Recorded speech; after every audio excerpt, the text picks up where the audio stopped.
Bueno, una cosa relativamente interesante del modelo de Cournot, ahora no sé por qué me aparecen las flechas, así que puedo, es que permite comparar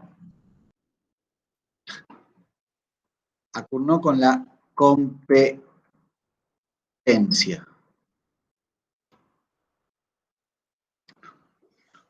Digamos, supongamos que hay N firmas en un mercado y todas juegan un modelo de un equilibrio de Cournot, es decir, todas compiten en cantidades, pero ya no son dos, sino que son N, las que tienen conjeturas sobre lo que va a ser la otra empresa, las otras en este caso. Cada empresa maximiza I sub I sujeto a la expectativa que tienen cada una de ellas, en particular la empresa I, de lo que va a ser el resto.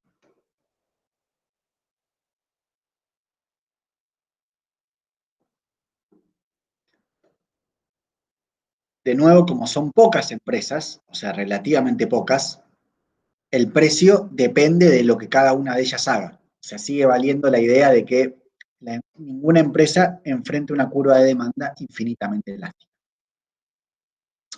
Ahora, de las condiciones de primer orden, si uno deriva, uno obtiene P' de I por derivada de todo esto con respecto al I sub I que está derivando, que es 1, más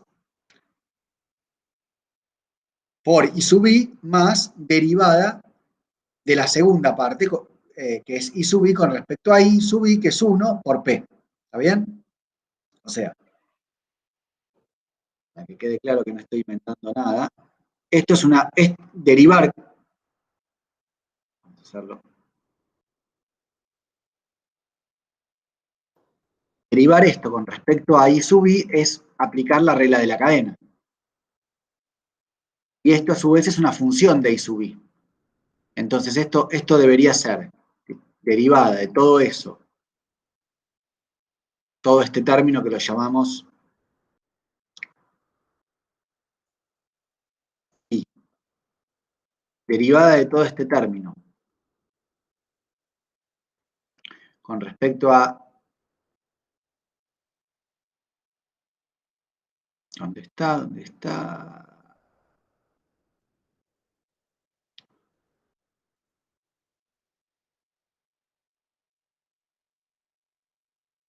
Acá, perdón. Derivada de pi con respecto a I sub I, cualquier I sub I, I sub 1, I sub 2 es derivada del primer término, que es P' de las P'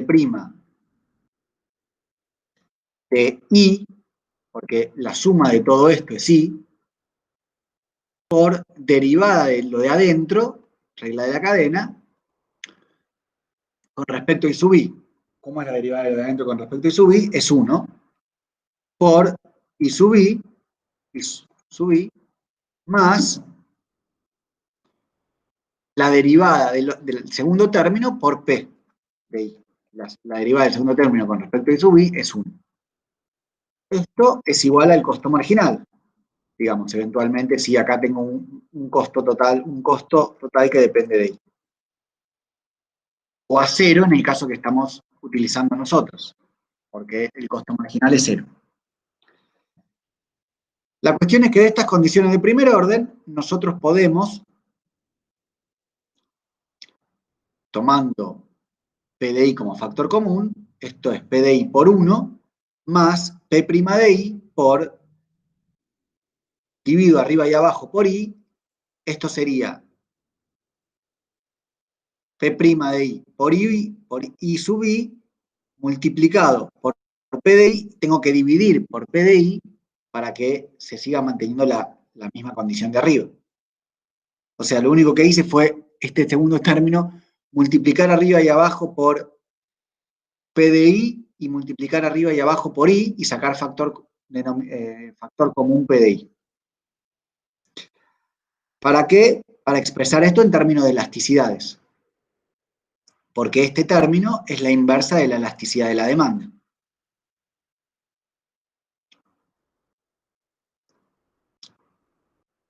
Y además, este término es la inversa de la elasticidad de la demanda, y este término me muestra la porción del mercado que tiene la empresa I.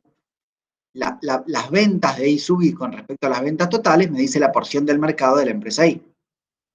O sea que esto lo podemos expresar como PDI por 1 menos el share dividido la elasticidad. 1 por PDI por 1 menos 1 sobre epsilon por el share. Ahora, noten lo siguiente.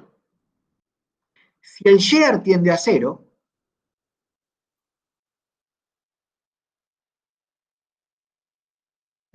si el share tiende a 0, todo este término se hace 0 y llegamos a la condición de que el precio es igual al costo marginal. O sea, llegamos a la condición de competencia perfecta. ¿Y por qué llegamos a la condición de competencia perfecta? Porque cuando una empresa tiene una porción ínfima del mercado y entonces no puede influir en el precio de la mercancía que vende, el precio termina siendo igual al costo marginal. Mientras que si el share... ¿Cómo?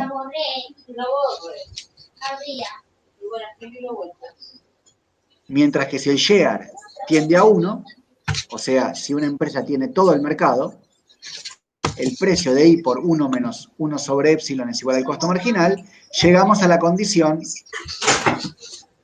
de monopolio. Es decir, el caso de Cournot aparece como el caso general de dos casos extremos, el caso de monopolio por un lado y el caso de la competencia perfecta por el otro. En el caso en el que tenemos Cournot, vale esta condición en general, y cuando le damos valores particulares, obtenemos el caso competitivo y el caso monopólico. ¿Ok? Entonces, gracias a esta condición... Sí, Brian. ¿Me puede explicar lo que es el share? Yo no... El share es la porción del mercado. El share es participación del mercado. ¿Cuál es la participación del mercado de una empresa? Es su producción en relación a la producción total del mercado. Si se venden 20 unidades y la empresa 1 vende 5, el share es un cuarto. O sea, tiene el 25% del mercado. ¿Está bien? Mientras que si el share es 1, una empresa tiene todo el mercado. Si el share es 0, no tiene nada del mercado. Ahora, ¿qué significa que no tiene nada del mercado? Que es tan pequeña, que es como si no tuviera nada del mercado. ¿Se entiende? Como en la competencia perfecta. Exacto. Por eso digo que, cuando el share es 0, tenemos la condición de competencia. Mientras que si el share es 1, tenemos la condición que vimos en la semana pasada de monopolio. Y este es el caso general. Con un share que puede ser 0, que puede ser 1 o que puede ser cualquier valor en el medio. Un número grande pero finito. Menor a 1. ¿Está bien? Sí, profe, gracias. No. ¿Alguna otra duda? Veamos el segundo caso, que es el caso del monopolio de Bertrand. En este caso, las empresas tienen que elegir qué precio cobrar. Es decir, compiten simultáneamente en precios y tienen que determinar cuánto cobrar del bien que venden. Este caso es bastante simple porque podemos razonar así. Supongan que una empresa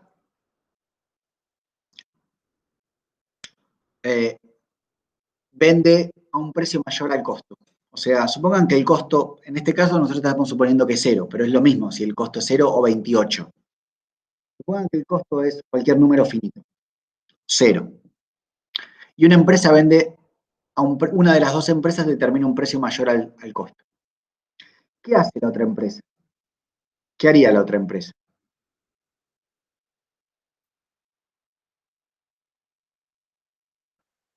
¿qué esperaríamos que hiciera la otra empresa?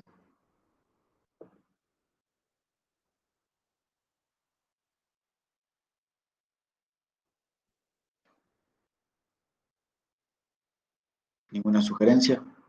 Digo, hay una empresa que tiene, ambas empresas tienen un costo de 5 y hay una empresa que decide fijar un precio de 8. ¿Qué hace la empresa 2?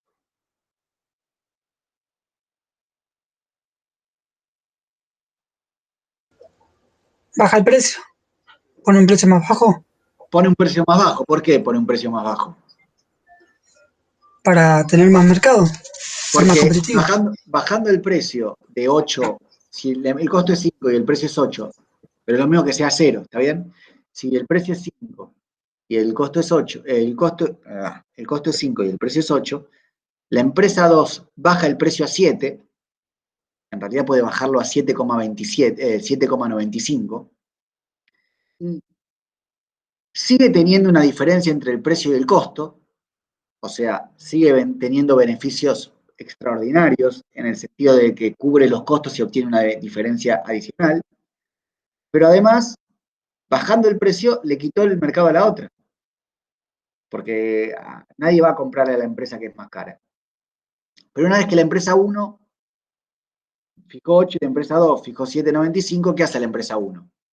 Vuelve a bajar un poco el precio porque va poniendo 7,90, le quita la empresa a la 2, le quita mercado a la 2. Y así sucesivamente, podemos pensar que así esto va sucesivamente hasta que la empresa 2 y la empresa 1 bajan el precio ¿hasta dónde? ¿Hasta dónde llegan a bajar el precio?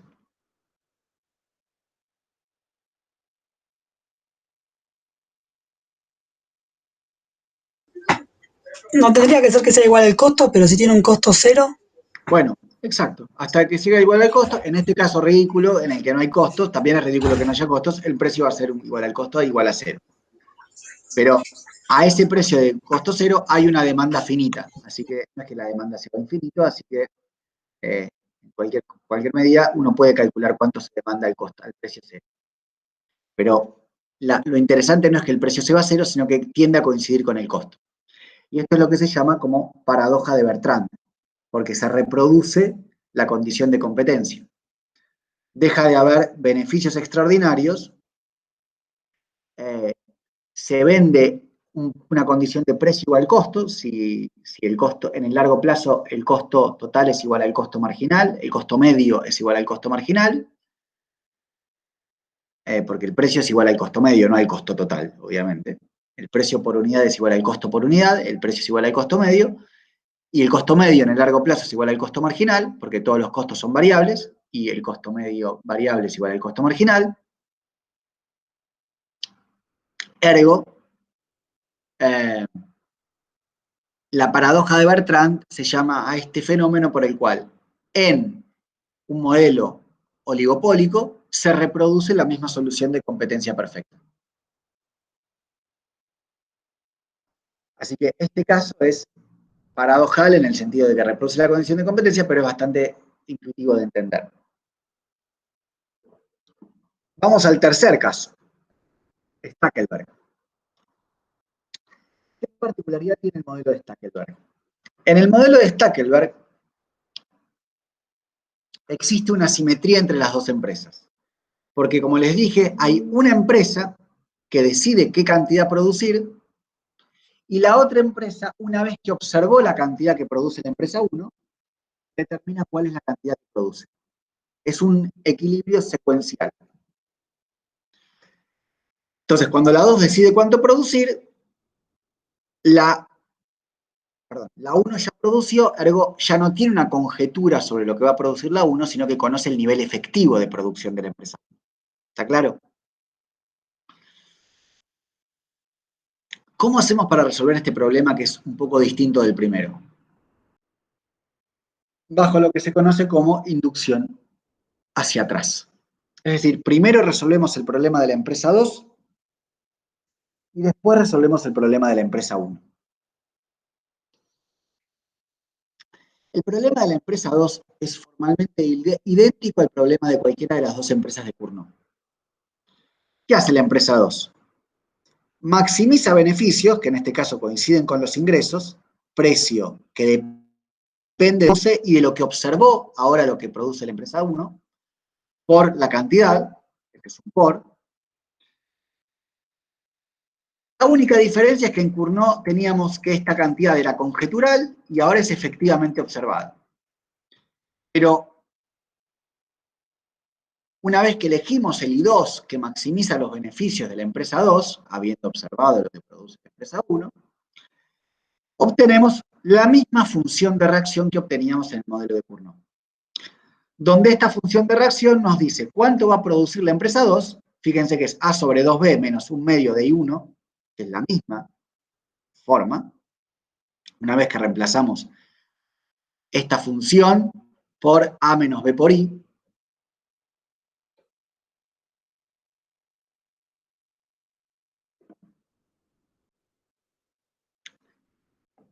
con la particularidad de que ahora ya no son cantidades conjeturales, sino que son cantidades efectivamente observadas.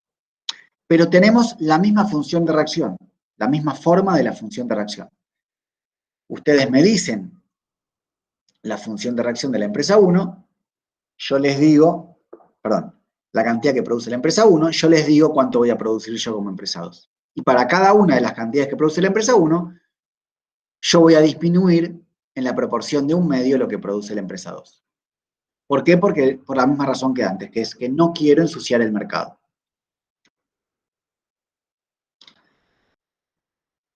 La diferencia está en lo que hace la empresa 1, la líder. ¿Qué hace la empresa 1? La líder sabe que parte del supuesto razonable de que la empresa 2 va a maximizar beneficios.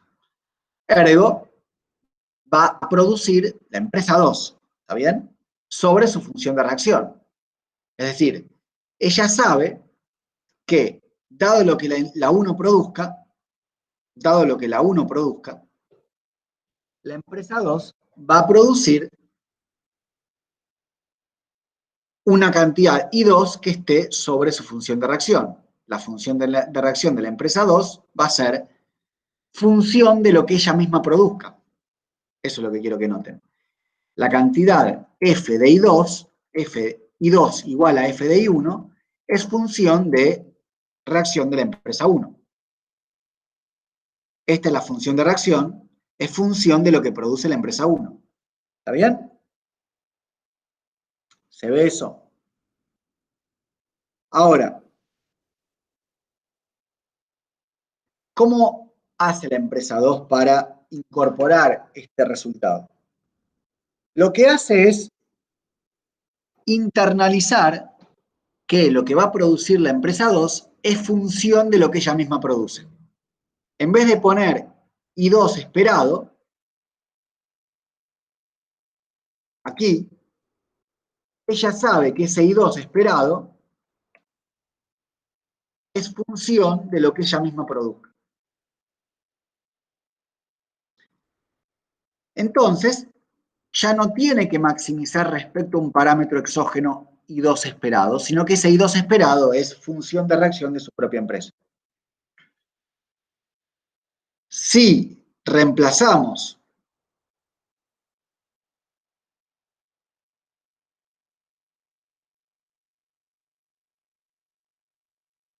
esto por la función de reacción efectiva de la empresa 2 y la forma de demanda de la forma de la curva de demanda, esto es A por A menos B es I1 más F de I1, que es I2 esperado, pero F de I1 ya sabemos cuánto es. Todo esto por I1.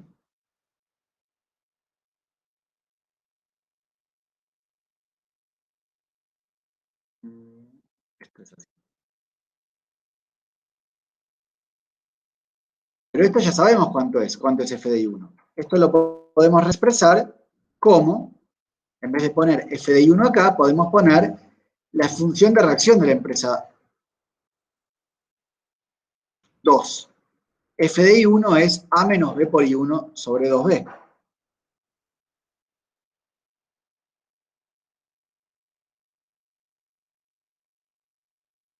O sea, aquí podríamos escribir esta función. ¿Está bien? Me falta o sea,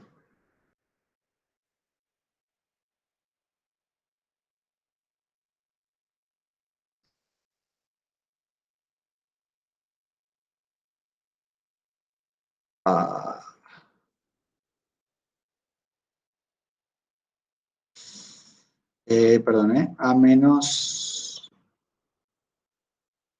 Sí, vamos de nuevo. Es simplemente una cuestión de cómo anotar esto. Esto es A menos B por I1 más...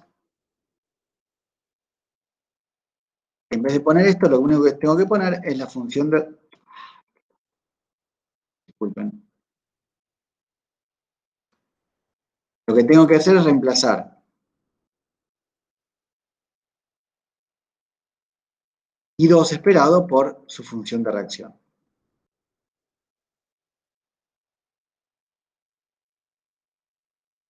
Ay, me volvió a quedar el... Bueno, este paréntesis chiquitito complementa este paréntesis grande que está aquí, que no puedo eliminar. Este paréntesis grande no debería estar. Esto es I1, beta por B por I1 más I2. No sé por qué. Ahora creo que no lo puedo eliminar. Pero no quiero volver a... ¿Está bien? Se entiende que este paréntesis grande...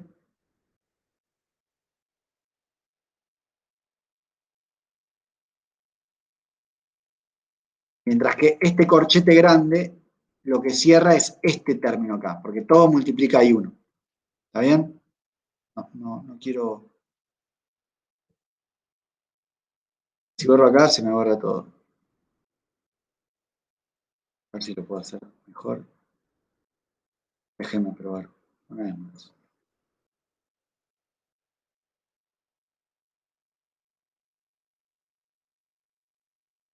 Y no sé por qué queda así de feo.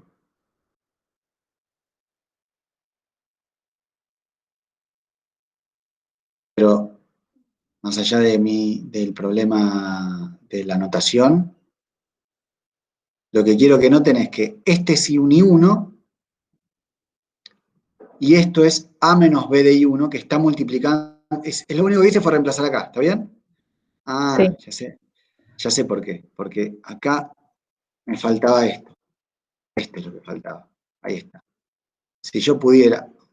Entonces, faltaba este paréntesis que es el que yo puse acá. A ver si pudiera hacerlo. Bueno, está bien, pero digo, la idea es clara. Ahora, todo esto depende de I1. Ya no tengo otra variable. Yo puedo despejar, puedo distribuir, puedo despejar y obtener todo un choclo, digamos, que son los beneficios que dependen de I1.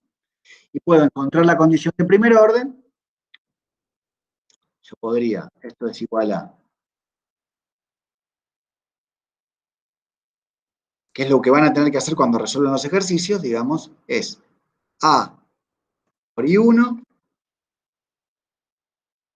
A por I1, menos B por I1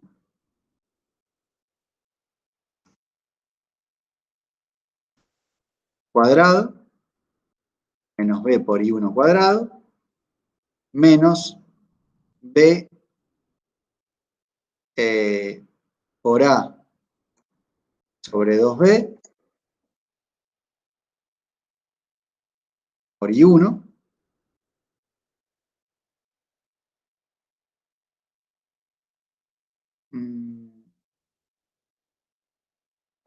menos B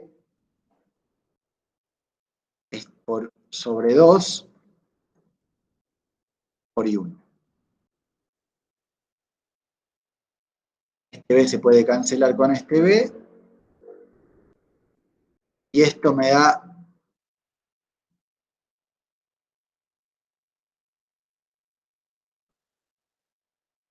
esto parecería que fuera A más B por I1. Puede que haya algún error que no estoy mirando. Ah, no, acá me falta un I1 cuadrado. Acá me falta un I1 cuadrado, eso es lo que. B por I1 sobre 2.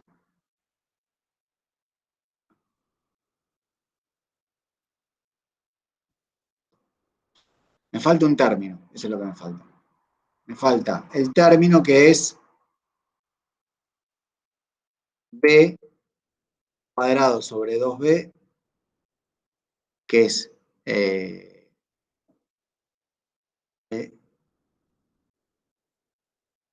cuadrado sobre 2B por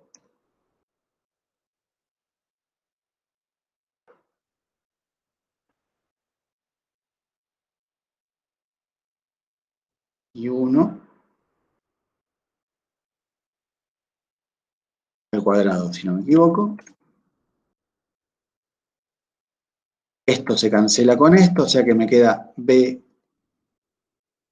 sobre 2B. Entonces me queda A por I1 menos B por I1 cuadrado menos B por A sobre 2B por I1, que es A sobre 2 por I1, menos, este término sobraba, menos B cuadrado sobre 2B por I1 cuadrado. Y ahora yo puedo derivar con respecto a I1, ¿está bien? Estos son mis beneficios. Yo puedo derivar con respecto a I1 y una vez que derivo con respecto a I1, encontrar la condición de primer orden.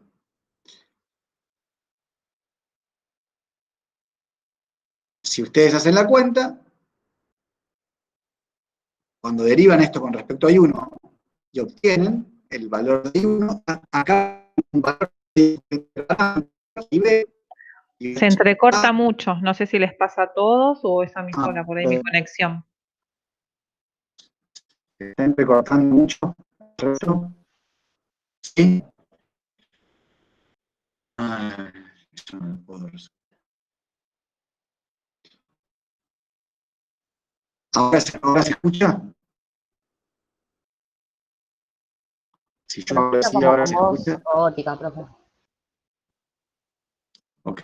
Ahí va mejor. Ahí va mejor. Bueno, me avisan si se entrecorta de nuevo. Si no, lo que va a haber que hacer es que me voy a tener que volver a conectar, desconectar y volver a conectar. ¿Ok? Disculpen, pero no tengo otra solución. Lo que digo es que una vez que tenemos esta especificación, derivamos con respecto a I1, igualamos a 0 y obtenemos el I1 óptimo. Y obtenido ese I1 óptimo, lo único que tenemos que hacer es ir a la función de reacción de la empresa 2, que es la que habíamos obtenido aquí, y una vez que obtenemos la función de reacción de la empresa 2, reemplazamos, digamos, I1 por el valor obtenido y obtenemos el valor de la empresa 2 óptimo, la cantidad vendida de la empresa 2, y una vez que tenemos la cantidad que vende la empresa 1 y la cantidad que vende la empresa 2, obtenemos el precio, A sobre 4B. Y una vez que obtenemos el precio y las cantidades de cada uno, podemos obtener los beneficios de cada empresa. En este caso, los beneficios no son iguales. Porque la empresa 1, al decidir cuánto producir, primero, e incorporar la decisión de producción de la empresa 2 en su propia decisión, puede, por eso se llama líder, decidir obtener beneficios más altos, obtiene beneficios más altos. Y los beneficios totales son la suma de los dos beneficios, pero los beneficios totales no son un valor económicamente interesante. Lo importante es que la empresa 1 obtiene beneficios más altos que la empresa 2. ¿Se escucha o se corta? Se escucha. Ok. En este caso, por eso el refrán, digamos, el que juega primero juega 2 veces, o el que pega primero pega 2 veces, conviene ser líder. La empresa líder se lleva una mayor porción del mercado. Fíjense que la empresa líder vende A sobre 2B, que siempre es mayor a A sobre 4B. De hecho, A sobre 2B es el doble de A sobre 4B. Y obtiene beneficios más altos. Pero ven que, digamos, esta es una manera de resolver. Si en vez de hablar de A y B, yo les diera valores a las funciones de demanda, obtendríamos directamente los valores que venden, los precios efectivos y los beneficios. Lo que quiero decir es que esto ya es una resolución práctica. La clase que viene vamos a resolver ejercicios, pero yo quiero que ustedes puedan resolver los ejercicios solos. Ya deberían poder hacer con esto la resolución de los ejercicios solos. Lo vamos a hacer nosotros, pero y después van a tener que entregar la tarea. Pero ustedes deberían poder resolver los ejercicios.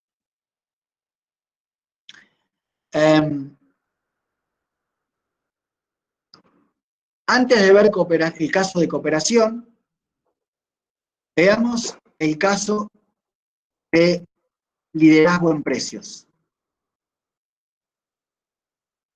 ¿Cuál es el caso, el quinto caso, que es el de liderazgo en precios?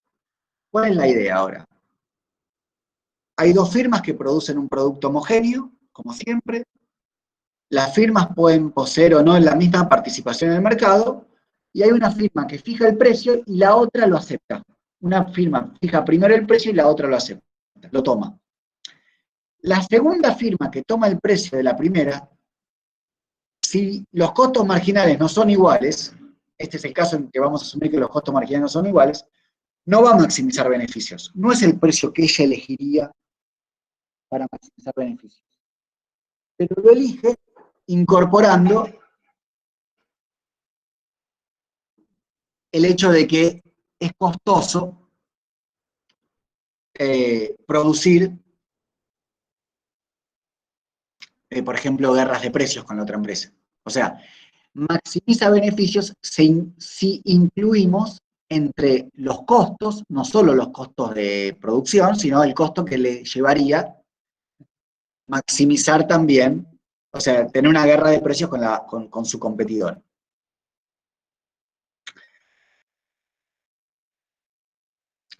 Entonces, ¿cómo es este ejercicio? Acá tenemos el gráfico sacado de este gráfico está sacado de Kutsoyanis, si no me equivoco, en el que hay una firma que tiene un menor costo, ¿está bien? Esa es la que va a ser la empresa líder, digamos, hay una cuestión objetiva aquí en cuál es la empresa líder, la que tiene el menor costo. La empresa que tiene el menor costo, la empresa A, fija un precio en el que el ingreso marginal se corta con el costo marginal. Acá tenemos el ingreso marginal de la empresa A, la demanda que enfrenta la empresa A, su ingreso marginal, su marginal revenue, y la empresa A elige, dada su costo marginal y su ingreso marginal, perdón, marginal cost, este es el marginal cost y este es el marginal revenue. Entonces, la cantidad que iguala marginal cost, el costo marginal con la marginal revenue, es la cantidad producida por la empresa A. La empresa A maximiza beneficios. Fíjense que los costos de la empresa A son menores que los de la empresa B. Y produce la cantidad que le dicta su curva de demanda. Como si fuera un monopolista, digamos. ¿Se entiende? En ese sentido, ella decide sola. ¿Y qué hace la empresa B? La empresa B adopta el precio de la empresa A, el mismo precio de la empresa A, esta es la curva de demanda de la empresa B, que no es un punto en el que se igualan costo marginal y ingreso marginal, el costo marginal y el ingreso marginal se igualan a un precio más alto, pero, como decía antes, elige esa cantidad porque no es el precio que le permite vender, es el precio que le permite evitar guerras de precios con su competidor. Y como es más chica, no está en condiciones de afrontar. Como tiene costos más altos, no está en condiciones de afrontar esa guerra de precios. Porque si tiene una guerra de precios, pierde. Entonces, en ese caso, la empresa B no maximiza beneficios en el sentido tradicional, pero evita la guerra de precios. Aquí hay un ejemplo que creo que lo saqué de Custoianis, en el que sí hay costos marginales. Perdón. Sería así, en el que sí hay costos marginales. Fíjense que la particularidad, ¿por qué tiene que haber costos marginales? Porque en este caso sí importa para decidir quién es la líder los diferentes costos. ¿Se entiende? El precio es 105 menos 25x, o sea, A es 105, B es 25, y X, o sea, X en realidad es Y, nuestro X es la cantidad producida, que lo llamo X, pero en realidad es Y, y que es la suma de lo que produce la 1 y lo que produce la 2. Y el costo marginal, el costo de la primera empresa es menor que el costo de la segunda. El costo marginal es 5 y el de la segunda es 15. La empresa 1 elige la cantidad que maximiza sus beneficios. 105 menos 25, menos 25x por x1, donde lo que estamos asumiendo es que las empresas se dividen en el mercado.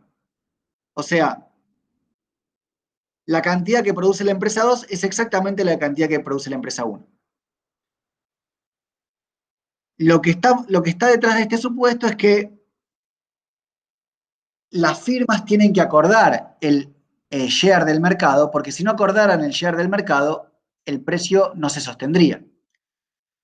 O sea, dado el precio que fija la empresa 1, la empresa 2 tiene que fijar un precio tal, el mismo, y vender la cantidad tal que esté sobre la curva de demanda total del mercado. No puede vender a ese precio no puede vender cualquier cantidad. Tiene que vender la cantidad que le deja la empresa, dada la demanda del mercado, ese precio, dada la demanda individual de la empresa 1, la empresa 2 vende lo que le queda, no elige ni qué precio fija ni cuánto le queda. Aquí el supuesto que estamos haciendo es que se divide en el mercado exactamente en dos. Se divide en el mercado exactamente en dos, entonces X es X1 más X1, o sea 2X1, y de esta maximización de beneficios, que ahora tiene a X1 como argumento, se obtiene que la cantidad de X1 es 10 y el precio es 55. Entonces, la firma 2 fija ese precio y produce el mismo nivel. Ahora, uno puede probar que si la empresa 2 maximizara beneficio sola, o sea, si fuera al revés, si uno, fíjense que acá pusimos menos 5x1, ¿está bien? Que es el costo marginal de la empresa 1. Si nosotros acá pusiéramos menos 15x2 y todo fuera en función de la empresa 2, o sea, si fuera la empresa 2 la que decidiera el precio a fijar, no sería la cantidad que ella elegiría. ¿Se entiende lo que digo? No sería la cantidad que ella elegiría. Entonces, ella no está maximizando beneficios, pero, repito, lo hace para no perder la guerra de precios eventual con la empresa 1. Entonces, en este caso particular, la empresa 1, la que tiene costos más bajos, elige el precio de forma tal de maximizar beneficios, eso le determina su cantidad a producir, Y dada la demanda del mercado, a ese precio, el resto de la demanda lo obtiene la empresa 2, dado el share que se dividen, y la empresa 2 lo que hace es aceptar el mismo precio que la empresa 1 y agarrar el share del mercado que arreglaron. En este caso mismo, podría haber sido 1/3, 2/3, no importa. Es un share exógeno que nosotros determinamos de forma tal de que el mercado, dada la demanda del mercado, y dado lo que produce la empresa 1, lo que le queda a la empresa 2 es lo que la demanda del mercado está dispuesta a absorber ese precio.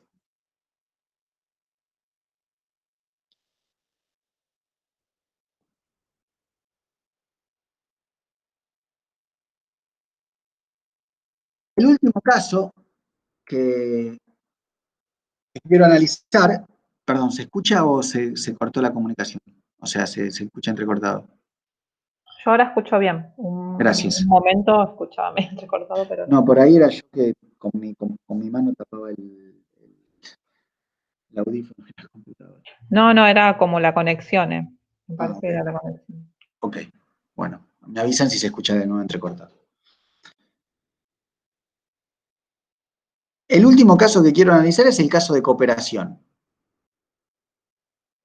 O sea, hay dos empresas que están operando, vamos a suponer que están jugando un oligopolio de Cournot, y la particularidad que tiene este modelo es que deciden cooperar, es decir, deciden fusionarse y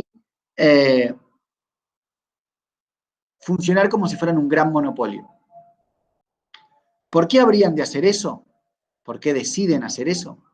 Básicamente deciden hacer eso porque al hacerlo obtienen más beneficios en el agregado.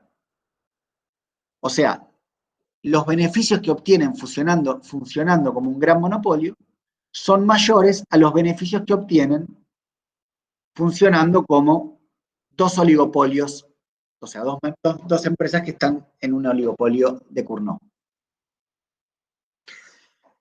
Cuando se fusionan, funcionan como un monopolio. Fíjense que lo que maximizan es la cantidad I, o sea, A menos BI por I, eligen la cantidad I y después se reparten la cantidad a producir como si fueran un monopolio. El problema formalmente es el problema del monopolio. Si sabemos que en el monopolio la cantidad que se produce es A sobre 2B, porque lo vimos la semana pasada, o sea, se va a producir una cantidad que surja de esta maximización, de nuevo es A A menos B por I, esto es igual a A por I menos B por I al cuadrado, y de acá sale que la condición de primer orden es A menos 2 BI es igual a 0, y de ahí sale que I es igual a A sobre 2B. ¿Está bien? Si I es igual a A sobre 2B, y el precio es el de la curva de demanda, o sea, cuando I es igual a A sobre 2B, voy a la curva de demanda, y en vez de poner I pongo A sobre 2B, y obtengo el precio que se vende, que es A sobre 2, y puedo calcular los beneficios como el producto entre A sobre 2 y A sobre 2B, que es A sobre A cuadrado sobre 4B, A por A cuadrado sobre 2 por 2B, que es 4B, me da los beneficios que se obtienen en la cooperación. Si comparan los beneficios de la cooperación con los beneficios de Cournot totales, lo que hay es espacio para que cada empresa obtenga los mismos beneficios que antes y al menos algunas se lleven un poco más, eventualmente las dos. pero al menos una de las dos empresas está mejor y ninguna está peor. O sea, hay espacio para una mejora paretiana. Una mejora paretiana es una situación que mejora la situación de un individuo o de una empresa sin empeorar la de otro. Pueden estar las dos mejor, pero seguro que al menos una va a estar mejor y la otra no va a estar peor.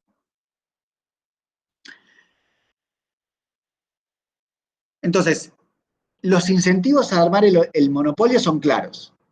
Si hay un gran monopolio, las empresas no generan, no tienen ningún incentivo a spoilear el mercado y entonces obtienen más beneficios que si trabajaran una independiente de la otra.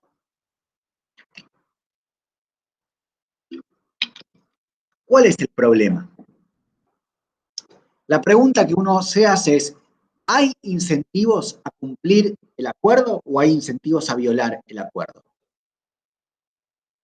El problema que tiene un oligopolio es que cuando el contrato se forma, digamos, no sé, Natalia y yo acordamos, nos damos la mano y hacemos un pacto de caballeros, digamos,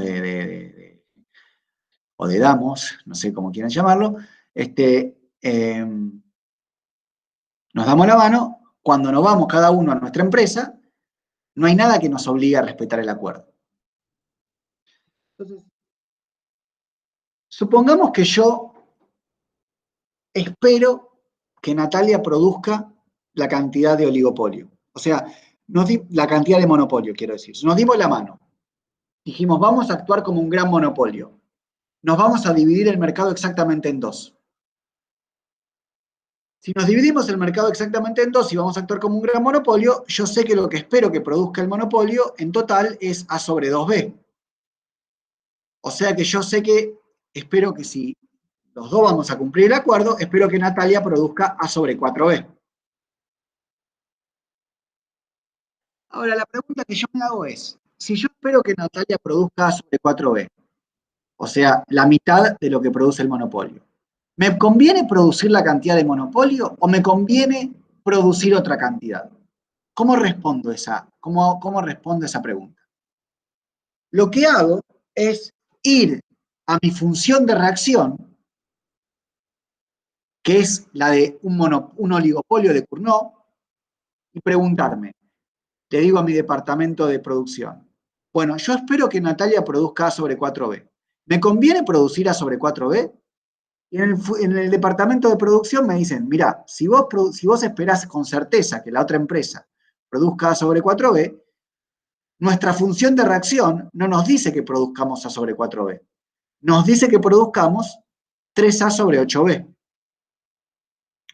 Si yo produzco 3A sobre 8B, es posible calcular los beneficios que yo obtendría, porque si yo produzco 3A sobre 8B y la otra empresa produce A sobre 4B, el precio va a ser tal que el precio por 3A sobre 8B va a ser mayor que los beneficios que yo obtendría cooperando. O sea, si yo la traiciono a Natalia y produzco la cantidad de Cournot, esperando que Natalia produzca la cantidad de cooperación, o sea, de monopolio, mis beneficios son mayores. Entonces, yo como empresa tengo incentivo a traicionar el acuerdo. Obviamente, Natalia hace lo mismo y entonces el acuerdo nunca se respeta. A menos que se cambien las reglas del juego y haya una suerte de enforcement, una suerte de obligación o castigo muy fuerte de no cumplir el contrato. Por ejemplo, si hay interacción repetida, si yo después tengo que seguir interactuando con Natalia y yo la traiciono a Natalia, y yo sé que Natalia después me va a traicionar a mí, yo puedo ponderar los beneficios que voy a obtener en el futuro de cooperar con Natalia, del beneficio inmediato que obtengo de traicionarlo y después de que los dos volvamos a jugar el oligopolio de Cournot. Es decir, podría ocurrir que hoy yo la traiciono a Natalia y mañana volvemos, como Natalia vio que la traicioné, ella me traiciona, vuelve a jugar su cantidad de oligopolio y volvemos a funcionar como oligopolios, donde los monopolios, donde los beneficios son menores al monopolio. Y así hasta en los próximos periodos. Entonces, Yo tengo beneficios en el corto plazo porque la traicioné a Natalia y tengo pérdidas respecto al monopolio porque estoy obteniendo menos beneficios cuando los dos jugamos un oligopolio de Cournot, ya nadie sin traicionar a nadie, que lo que tendría con la cooperación. Entonces, si el juego es repetido, yo puedo tener incentivos a sostener el acuerdo. Pero si el juego se juega una sola vez, hay incentivos a no cumplir con ese acuerdo. Entonces, la moraleja es que cuando hay monopolio, como resultado de la cooperación, el incentivo a romper el acuerdo puede impedir que el monopolio se sostenga. Y lo que hay aquí al final es un cuadro que resume los distintos resultados en términos de cantidad producida y precio y los beneficios que se generan bajo los distintos esquemas, dejando de lado la competencia en precio que tiene un esquema con costos marginales distintos. Entonces,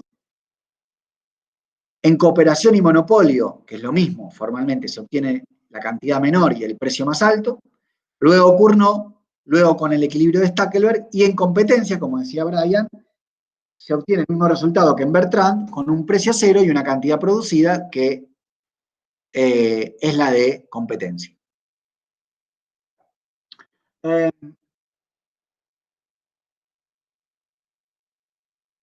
Voy a parar la grabación, con esto